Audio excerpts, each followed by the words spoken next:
main de Dieu soit sur chacun de vous au nom puissant de Jésus-Christ.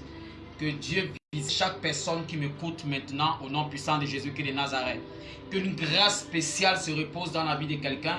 Que la main de l'Éternel soit sur quelqu'un maintenant. Dans la vie du croyant. Aujourd'hui, nous allons terminer avec le 5e vêtement. Nous avons vu le vêtement en multiples couleurs. Nous avons vu le vêtement de Potiphar. Nous avons vu le vêtement de la prison. Nous avons vu le vêtement de la transition. Aujourd'hui, nous allons voir un vêtement. Nous allons voir un vêtement aujourd'hui. La Bible dit, nous allons lire dans Genèse 41 à partir du verset 37. La Bible dit, ces paroles plurent à Pharaon et à tous ses serviteurs. Et Pharaon dit à ses serviteurs, trouverions-nous un homme comme celui-ci, ayant en lui l'esprit de Dieu? Et Pharaon dit à Joseph, puisque Dieu t'a fait connaître toutes ces choses, il n'y a personne qui soit intelligent et aussi sage que toi. Je t'établis sur ma maison et tout mon peuple obéira à tes ordres. Le trône seul m'élève au-dessus de toi. Pharaon dit à Joseph, vois, je te donne le commandement de tout le pays d'Égypte. Pharaon ôta son anneau de la main et le mit à la main de Joseph. Il le revêtit d'habits de fin lin et lui mit un collier d'or au cou. Il le fit monter sur le char qui suivait le sien. Et l'homme criait devant lui à genoux. C'est ainsi que Pharaon lui donna le commandement de tout le pays d'Égypte. Il dit encore à Joseph, je suis Pharaon, et sans toi, personne ne lèvera la main ni le pied dans tout le peuple, dans tout le pays d'Égypte. Pharaon appela Joseph du nom de Salnath Pénache, et il lui donna pour femme Asnath, fille de Potiphera, prêtre d'On. Et Joseph partit pour visiter le pays d'Égypte. Je prie pour toi qui m'écoutes, que ta vie change d'une façon spectaculaire. Alors, aujourd'hui, nous voyons le 5e, nous voyons le dernier vêtement. Alors, la Bible dit, lorsque Pharaon a fait son songe qui ne comprenait pas la signification, et on lui a dit qu'il y a un hébreu, un esclave en prison, qui a la capacité d'interpréter les rêves, donner les significations, et la chose va s'accomplir d'après comme il a expliqué. Et on a fait venir Pharaon a fait venir Joseph. Et quand Joseph arrive devant Pharaon, Pharaon expliqua son rêve à Joseph. Il expliqua les deux rêves à Joseph. Il donnait ses rêves à Joseph. Et Joseph a donné des explications, la signification du rêve. Joseph a donné la signification du rêve. Il a interprété le rêve. Alors, qu'est-ce qui a fait en sorte que Pharaon puisse appeler Joseph? Parce que Pharaon était à bout de souffle. Pharaon était désespéré.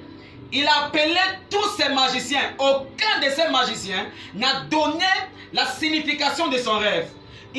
Tous ces magiciens, il a appelé. Il allait consulter tous ces gris-gris. Rien, personne n'a pu donner. Aucun marabout n'a pu donner la signification. Aucun gris-gris n'a pu donner la signification. Aucun de ces dieux n'a pu donner la signification. Alors il a entendu. Écoute-moi, lorsque quelqu'un est désespéré, lorsqu'il cherche avec tous ses moyens la solution à son problème, et il ne trouve pas la solution, ses oreilles sont tellement tendues. Lorsqu'il entend qu'il y a quelqu'un quelque part qui a la solution à son problème, bien aimé, il ne regarde plus son statut, il ne regarde plus qui il est, il ne regarde plus son rang social, il ne regarde plus son rang financier. Il a juste besoin de la solution.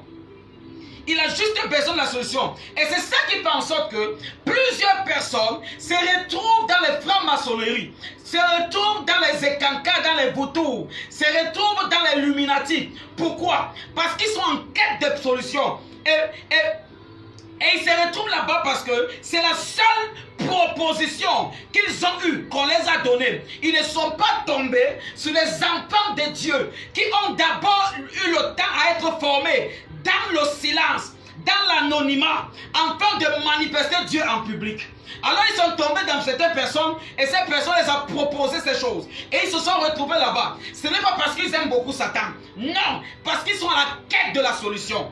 Je parle à quelqu'un maintenant. Tu retrouves la solution à ce problème que tu traverses dans le nom de Jésus-Christ de Nazareth. Mais le jour où cette personne, même s'il est dans la rose croix, même s'il est dans la franc-maçonnerie, le jour qu'il va rencontrer un véritable serviteur de Dieu, il va oublier la franc-maçonnerie, il va abandonner la rose croix pour servir le vrai Dieu. Parce qu'en ce moment, Dieu va se manifester à son serviteur. Et lui maintenant, il va comprendre et il va croire qu'il y a un Dieu au-dessus de la franc-maçonnerie. Pharaon a compris. Pharaon était à la recherche. Il était à la quête de la solution. Pharaon savait que ses intérêts sont menacés. Pharaon savait que sa vie est menacée. Ce type de rêve, en réalité, est un message codé. Ce type de rêve, en réalité, est en train d'indexer sa vie privée. Il est en train d'indexer son autorité.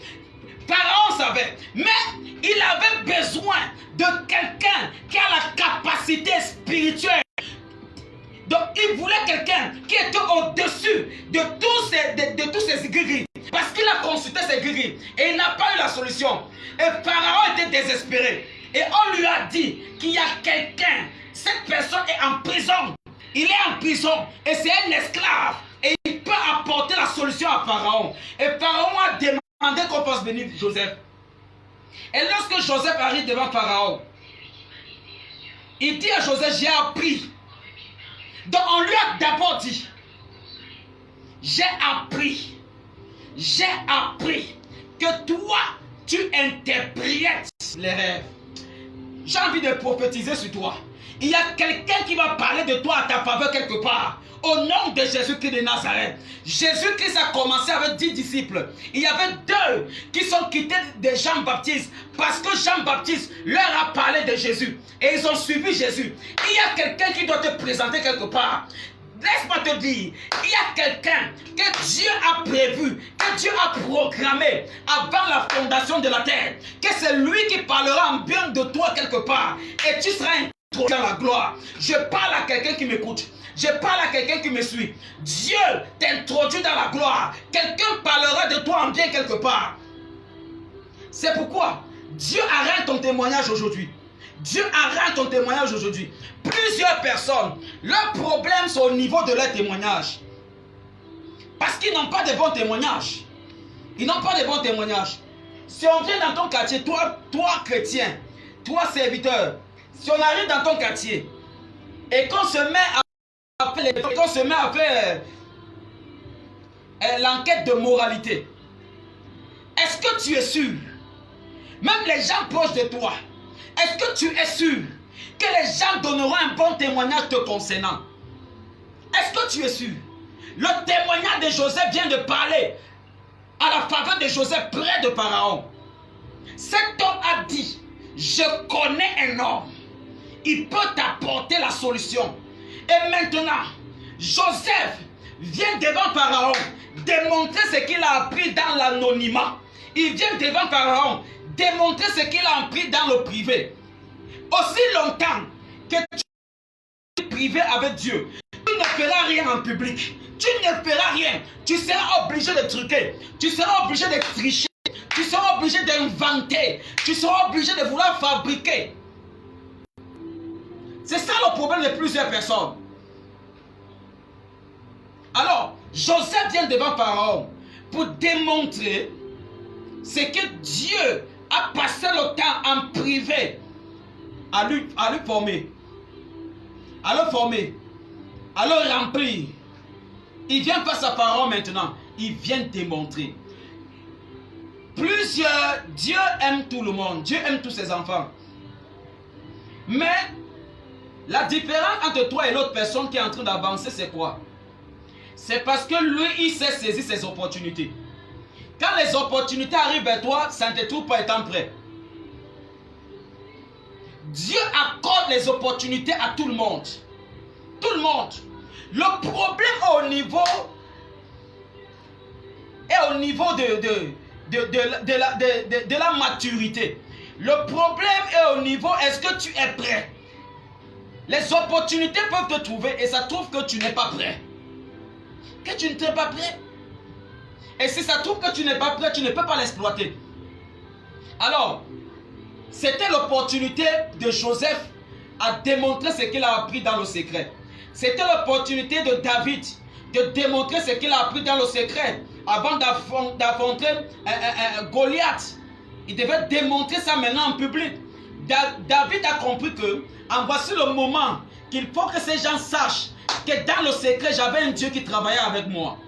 Alors, Joseph, étant en prison, a appris à interpréter les rêves. C'est le don qu'il a appris en prison. C'est le don, c'est la vie que tu as en privé, qui se manifeste en public. C'est ça, qui se manifeste en public. Alors, Joseph vient face à Pharaon, démontrer ce qu'il a appris en public. Et il se met à expliquer le rêve de Pharaon. Et lorsqu'il a fini d'expliquer le rêve de Pharaon, il dit à Pharaon, Pharaon, il faut établir un homme sage et intelligent, qui sera comme un directeur, qui sera comme quelqu'un qui va venir administrer le pays. Pendant ces années, ça fait 14 ans, 7 années d'abondance et 7 années de crise. Alors, cette personne va administrer, il va prélever. Il va prélever un dixième. Alors écoute-moi, pendant qu'il parlait, la sagesse de Joseph, ce n'était pas juste l'explication du rêve. Ce n'était pas juste la prophétie de Joseph. Ce n'était pas juste la prophétie. Ce n'était pas juste la signification, l'interprétation. Ce n'était pas juste le don de Joseph qui a introduit Joseph dans la gloire, qui a convaincu Pharaon. Mais c'était le degré de sagesse de Joseph. C'était la grandeur de la sagesse que Joseph avait. Et en Égypte, l'Égypte est l'une des nations où est née la sagesse et l'intelligence. D'ailleurs, la mathématique vient de là. Lorsqu'on parle de la pyramide, lorsqu'on parle de Pharaon, on voit la sagesse, on voit l'intelligence. Les Égyptiens, ce sont des hommes tellement sages. Ils ont une haute capacité intellectuelle. Ils ont un degré de sagesse très élevé. Alors, Pharaon connaissait. Pharaon il savait lire la pensée. Il savait apprécier un homme sage. Plus que dans un pays de sages, tu ne peux pas être stupide et gouverner. Tu ne peux pas être maboule et diriger les sages. Non. Si Pharaon, dans un pays de sages, Pharaon est celui qui les dirige, ça veut dire que Pharaon était hautement sage. Il avait une dimension de sagesse, d'intelligence très élevée. Et c'est ça qui lui a mis à cette dimension de Pharaon. Et maintenant, Pharaon avait cette capacité d'apprécier et de reconnaître un homme sage et un homme intellectuel parce que c'était son domaine. Alors, lorsqu'il est face à Joseph, il voit un homme qui a une sagesse étrange, qui a une sagesse bizarre. Il a une sagesse que lui, Pharaon, il n'a jamais rencontrée. Il voit un jeune esclave. Quelle dimension de sagesse élevée. Et une dimension de sagesse que même ces dieux ne peuvent pas donner à un homme. Donc Pharaon savait que ce monsieur est tellement intelligent et tellement sage. D'où vient sa sagesse? Et il a su, par la sagesse de Pharaon, par la sagesse de Joseph. Donc Pharaon a su que par la sagesse de Joseph, Joseph avait un Dieu au-dessus de l'intelligence, au-dessus de la sagesse des dieux d'Égypte.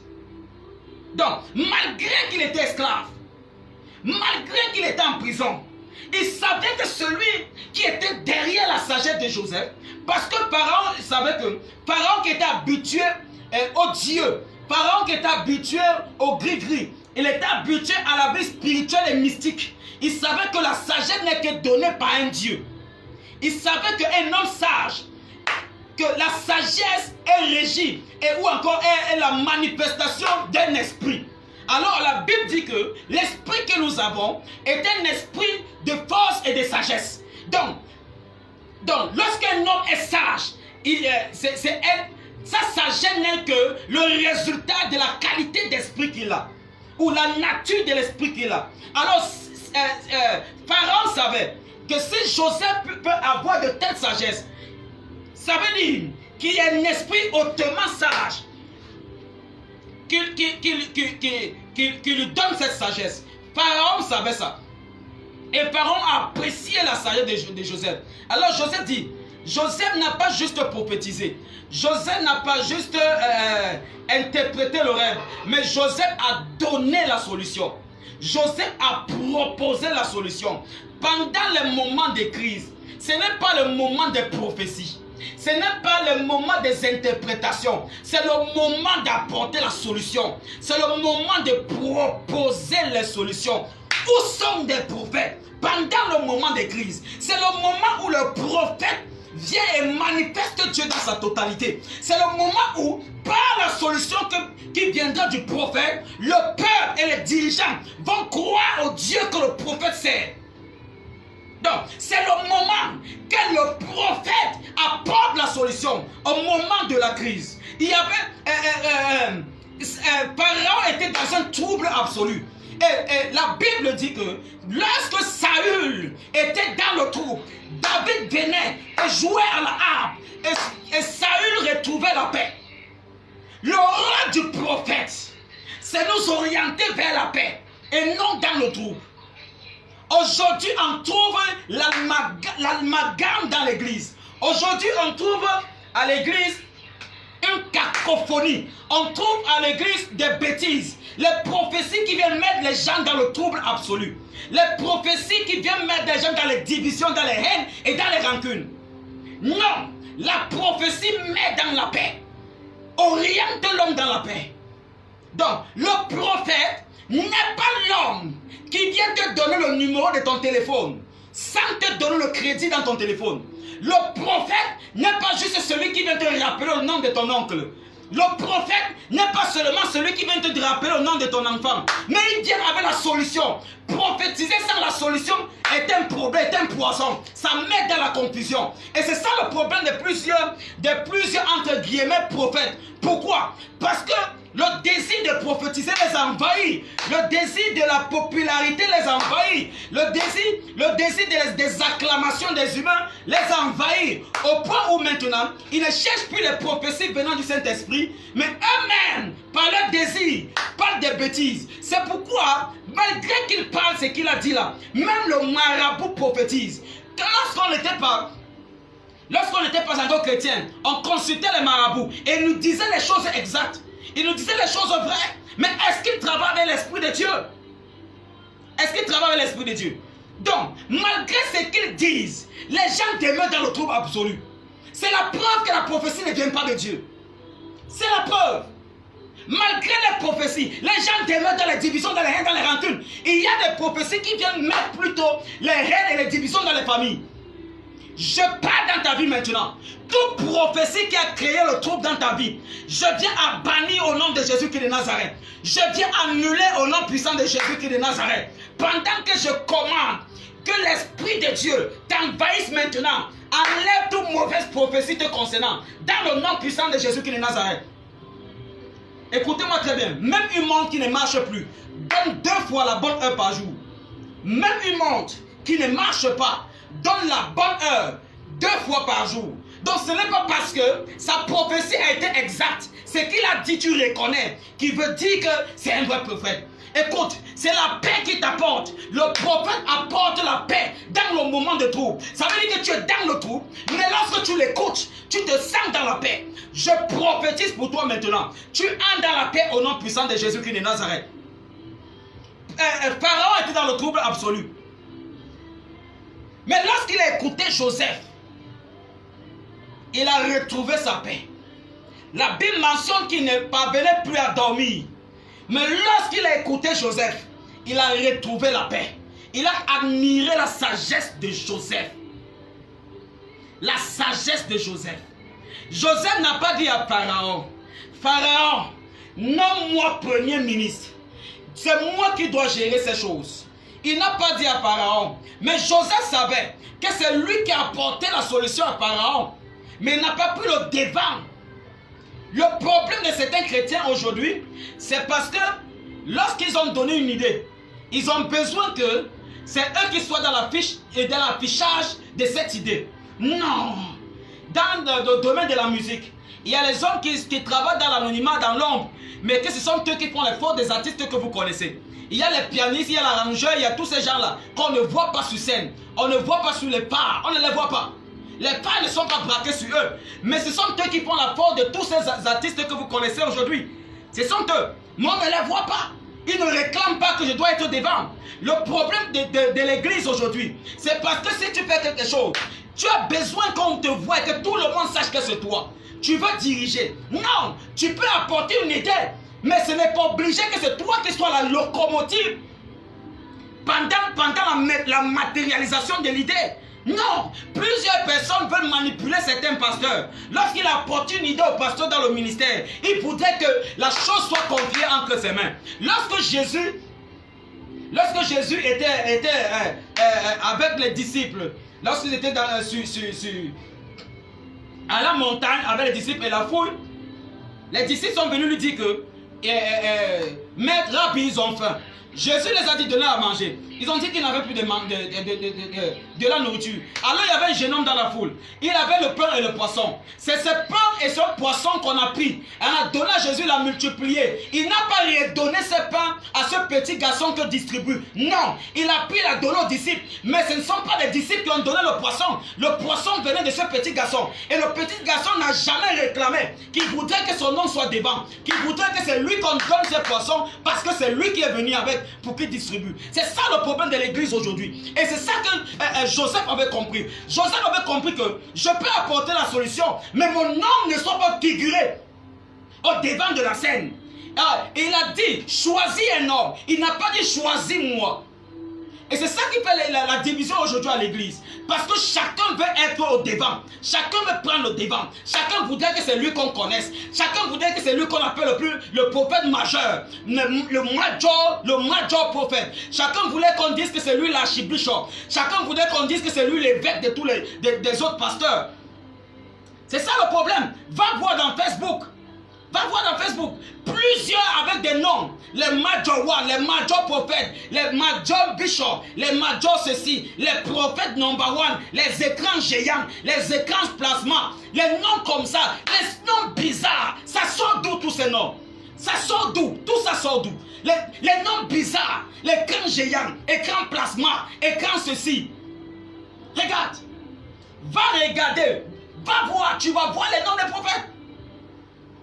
Ou aujourd'hui, ils n'utilisent plus les noms dans Facebook. Ils utilisent maintenant des noms bizarres pour les définir. Alors Joseph avait compris que c'est une bêtise. Joseph était tellement sage. Et Pharaon n'a pas compris. Comment un homme? Et c'est là où Pharaon a vu l'honnêteté de Joseph. Il a vu le sérieux de Joseph. Il a vu la fidélité de Joseph.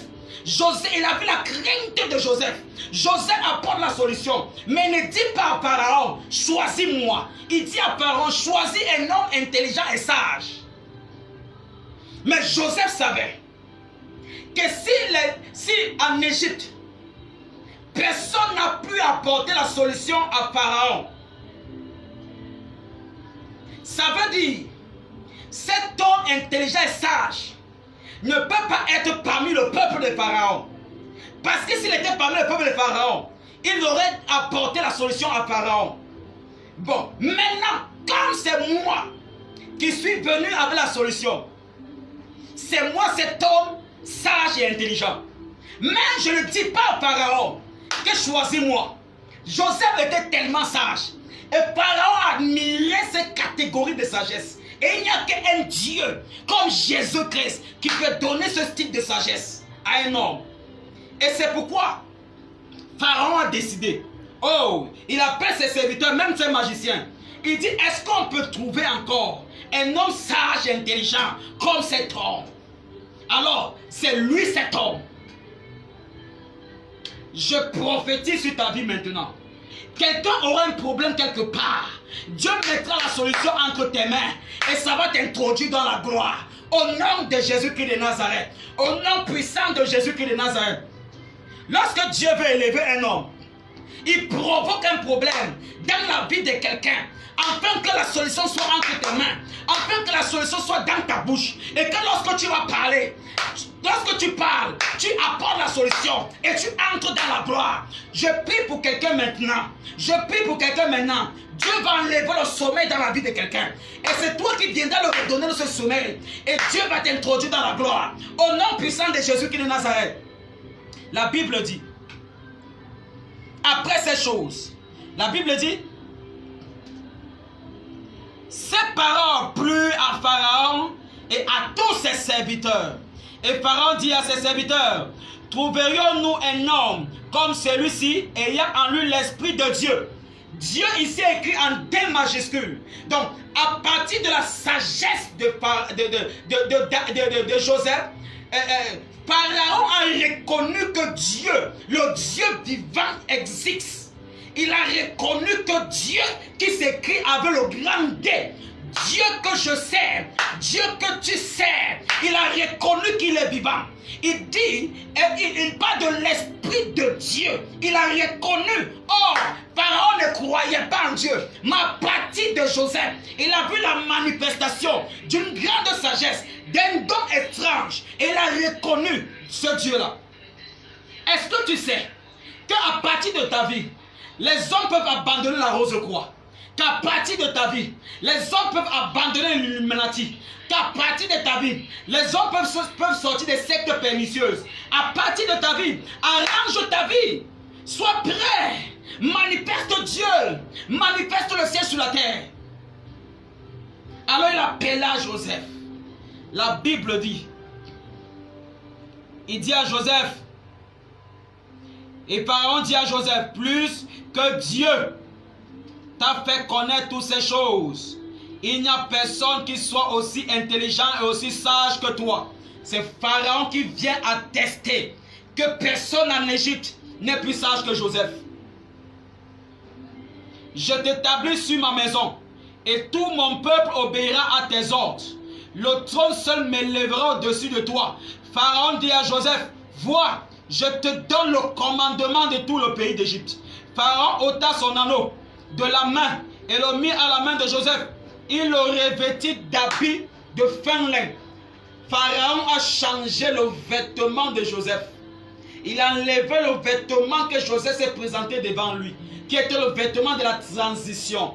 Et il a mis un autre vêtement de fin lin que j'appelle le vêtement de la gloire. Il y a un vêtement que Dieu te donne lorsqu'il t'introduit dans la gloire. La Bible dit que l'ange de l'Éternel a conduit Josué dans toute sa gloire. Il y a un ange qui descend pour t'introduire dans ta gloire maintenant. Un ange descend, il t'introduit dans ta gloire. Au nom de Jésus-Christ de Nazareth, ton moment de gloire a sonné. Les hommes se sont moqués de toi. Les gens t'ont abandonné parce que tu ne ressemblais à rien. Ta vie n'avait ni forme et ni sens. Aujourd'hui, l'ange de l'Éternel t'introduit dans la gloire. Au nom de Jésus-Christ de Nazareth. Joseph, aujourd'hui je t'établis. Il a établi Joseph. Il a établi Joseph dans toute l'Égypte. Joseph avait le commandement. Un esclave. Un esclave. Au milieu des réseaux chrétiens. Un étranger dans un pays. Il est étranger. Mais il dirige les gens de ce pays. Il arrive, un hébreu qui arrive en Égypte, il dirige les Égyptiens. Et Pharaon a enlevé son anneau. À l'époque, l'anneau représentait le cachet. C'était un scellé. C'est avec ça qu'on reconnaissait une lettre. C'est avec ça qu'on reconnaissait un décret qui venait du roi. Donc, les décrets se faisaient sceller par l'anneau du roi. Alors il a pris l'anneau, il a donné à Joseph. C'était pour dire, Joseph, à partir de maintenant, c'est toi qui as les rênes de décision. C'est toi qui décides. C'est toi qui conduis. C'est toi qui contrôle. C'est toi qui oriente. C'est toi qui administre. C'est toi qui surveille. C'est toi qui donne l'ordre. Et c'est toi qu'on obéit. Ce n'est plus à moi, mais c'est à toi. Donc en réalité, Pharaon avait juste le nom qu'il est Pharaon. Mais en réalité, c'est Joseph qui jouait le rôle de Pharaon. Joseph avait tout le commandement de l'Égypte. On a mis un vêtement de gloire sur Joseph. Je prie le Seigneur aujourd'hui. Dieu te revêt d'un vêtement de gloire. Au nom puissant de Jésus-Christ de Nazareth. Il te revêt d'un vêtement de gloire. Je vois un vêtement qui descend sur toi. Là où l'Éternel vient t'habiller. Là où tu es assis. Là où tu m'écoutes. Quel qu'en soit le lieu où tu es. Pendant que tu m'écoutes. Étends ta main. Un ange te revêt maintenant du vêtement de gloire. Et un ange qui descend, il vient te revêtir du vêtement de gloire dans le nom puissant de Jésus-Christ de Nazareth. Pendant que je prie pour toi, l'ange de l'Éternel descend à ta faveur avec un vêtement de gloire. Oh, je parle pour quelqu'un qui avait un vêtement sur lui, un vêtement sale sur lui, qui autorisait ses ennemis de l'accuser. Comme Dieu a dit, ôtez-lui ce vêtement, changez son vêtement. Je déclare sur ta vie, ton vêtement change maintenant. Dieu te revêt d'un vêtement de gloire. Ton nom change maintenant. Le nom de Joseph a changé. Le nom de Joseph a changé. Son nom a changé. Je déclare sur la vie de quelqu'un. Ton nom change maintenant. Dans le nom puissant de Jésus-Christ de Nazareth. Il y a des gens on ne connaît plus le nom. On les a donné une étiquette qui n'est pas pour eux. On les appelle selon, on ne les appelle plus selon les noms propres. Mais on les appelle selon les situations qu'ils traversent. Lorsqu'ils traversent des situations difficiles, on dit voilà l'homme pauvre là. Voilà la femme stérile là. Voilà le célibataire là. Voilà la sorcière là. Et aujourd'hui, le nom la change. Je change ce nom dans ta vie. Dans le nom puissant de Jésus-Christ. Ce nom change au nom de Jésus. Pendant que je prophétise, ton nom change. J'entre dans le règne de l'esprit et je change ton nom. J'entre dans le règne de l'esprit et je change ta situation. Dans le nom puissant de Jésus-Christ de Nazareth. Par l'autorité des prophètes. Par l'autorité de l'esprit de prophète. Pendant que je prophétise, ton nom change. Ta vie change radicalement. Dans le nom de Jésus. Avant 24 heures, tu vas recevoir une bonne nouvelle qui va venir, qui viendra changer ton histoire. L'histoire de quelqu'un change maintenant. Je prie dans le nom de Jésus-Christ de Nazareth, en qualité de prophète de l'Éternel, fils de papa Rodrigue Défaut. Pendant que je parle, la grâce de Dieu dans ma vie, la grâce de Dieu dans mon ministère, commence à te localiser, commence à travailler dans ta vie. Les gens qui t'ont vu hier, qui t'ont méprisé, ils auront honte. Ton succès parlera à ta faveur. La gloire de Dieu dans ta vie. Je vois une présence Shekinah qui descend sur toi. Je vois la gloire de Dieu descendre sur ta vie, descendre sur tes affaires, descendre dans tes business, descendre dans ton commerce, descendre dans tes entreprises. À partir d'aujourd'hui, on ne t'appellera plus au singulier. À partir d'aujourd'hui, tu ne marches plus la tête baissée, tu marches la tête haute. Ton histoire change. Si tu n'accouchais pas, je déclare sur tes entrailles, j'ouvre tes trompes maintenant. Je déclare que la stérile enfante maintenant, tu enfantes au nom de Jésus. Je déclare dans la vie de quelqu'un, je vois quelqu'un enceinte d'un miracle. Tu accouches ce miracle maintenant, dans le nom puissant de Jésus-Christ de Nazareth. Au nom puissant de Jésus-Christ de Nazareth, ton histoire change. L'histoire de Joseph a changé. La Bible dit que les hommes se sont mis à genoux devant Joseph. Et ils ont commencé à bénir Joseph étant en genoux. À genoux. Joseph qui était en prison. Joseph que la femme de Potiphar a accusé. Je m'imagine voir la femme de Potiphar quelques années plus tard face à Joseph, déjà premier ministre, déjà gouverneur de tout l'Égypte. Maintenant Joseph qu'elle a voulu embrigader et maintenir comme chef de cuisine. C'est maintenant lui son nouveau patron. J'imagine la tête de cette femme. Je m'imagine comment elle demande pardon, comment elle est en train de se repentir. Je prophétise sur toi. Il y a les gens qui viennent te voir pour se repentir pour le mal qu'ils ont fait. Pour le mal qu'ils t'ont fait. Pour le mal qu'ils ont fait à tes enfants. Les gens viendront te voir et ils vont demander pardon à genoux. Ils vont pleurer devant toi. Ils vont reconnaître que tu sais un véritable Dieu. La Bible dit que les frères de Joseph sont arrivés en Égypte. Et quand ils sont arrivés en Égypte, quand ils voulaient pas, Joseph, quand ils se sont mis à partir, Joseph a pris une coupe et il l'a mis dans leur sac. Et on les a arrêtés. On a retrouvé la coupe en or dans leur sac. Et on les a pris, on les a mis en prison.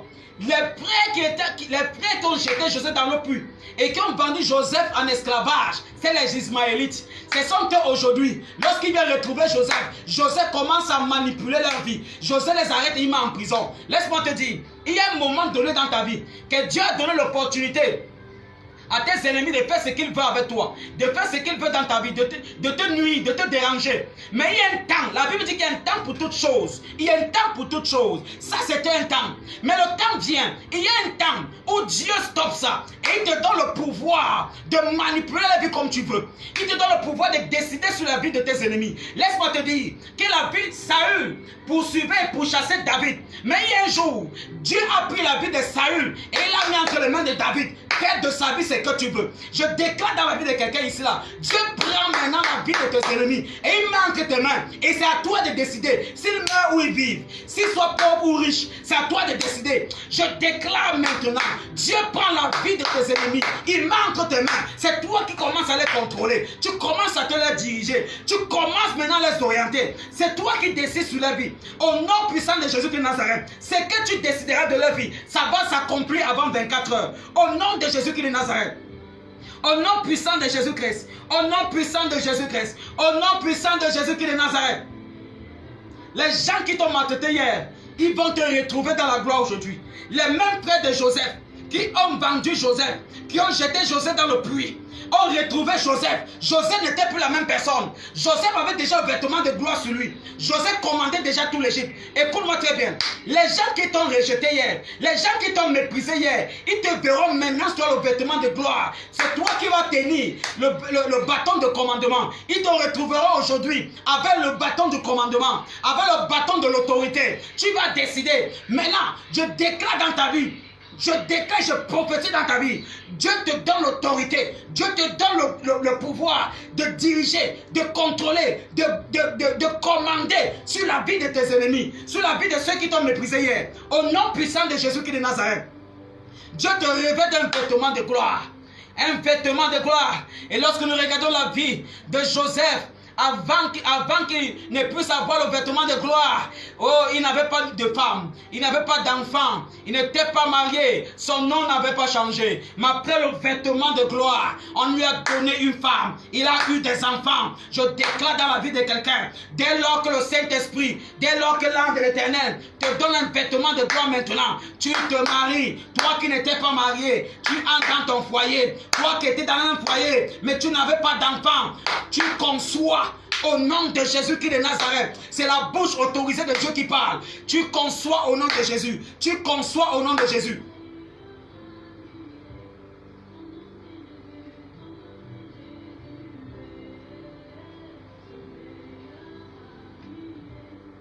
La main du Seigneur sur toi.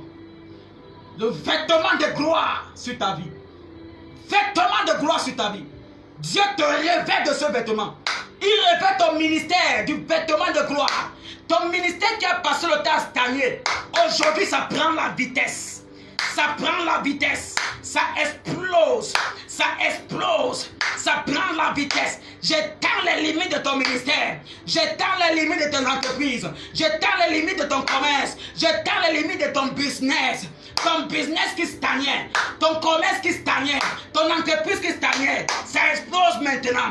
Oh, ça explose maintenant. Ça prend la vitesse. Ta vie financière qui était en dents dessus, ça monte, ça descend, ça monte, ça descend. Maintenant, ça monte pour ne plus jamais descendre. Au nom de Jésus-Christ de Nazareth, la Bible dit, Dieu connaît seulement monter. Bien aimé, Dieu ne connaît pas descendre. Il connaît seulement monter. La Bible dit que Jésus montait à Jérusalem. Je déclare sur tes finances ne pourront plus descendre. Maintenant, tes finances montent au nom de Jésus. Tu commences à monter. Tu commences à croître. Ton ministère commence à monter. Ton ministère commence à monter. Ton commerce commence à monter. Tes entreprises commencent à monter. Ça ne descend plus. Au nom de Jésus-Christ de Nazareth, je prophétise sur toi. Je déclare sur toi. Je commande à ton esprit, ton âme et ton corps de prospérer. Dans le nom de Jésus-Christ de Nazareth. Dans le puissant nom de Jésus-Christ de Nazareth. La grâce de Dieu sur ta vie. Tu es béni au nom de Jésus-Christ. Je bénis le Dieu de mon père, papa Rodin Défaut, maman Elisabeth Défaut. Je bénis le Seigneur pour toi qui m'écoutes. Vous pouvez nous écouter comme ça. Je suis le révérend prophète Clément, le leader principal de la Quiz Boss Ministry. Face première chapelle Mimboman. Vous pouvez suivre nos vidéos à Dominant Channel, notre chaîne YouTube. Donc à Dominant Channel, va à YouTube et tu tapes Dominant Channel, tu t'abonnes. Tu seras bénéficiaire de tous nos vidéos. Et si tu as les sujets de prière, si tu as les situations où tu traverses, où tu as besoin des explications et de l'orientation, si tu as besoin des interprétations, même des rêves, si tu as besoin des prières, si tu as besoin du réconfort, des paroles d'encouragement, tu peux juste m'écrire en inbox. Tu m'écris et je vais répondre promptement. La main du Seigneur est sur toi. Tous ceux qui m'écrivent savent que dès qu'ils m'écrivent, je réponds aussitôt que j'ai vu. La main du Seigneur sur toi, la main de Dieu sur toi, le ciel est ouvert au-dessus de toi. Toutes tes prières sont écoutées par Dieu et Dieu exauce tes prières. La main du Seigneur sur toi, la grâce de Dieu sur toi. Shalom, shalom, shalom. Vous êtes bénis dans le nom puissant de Jésus-Christ de Nazareth.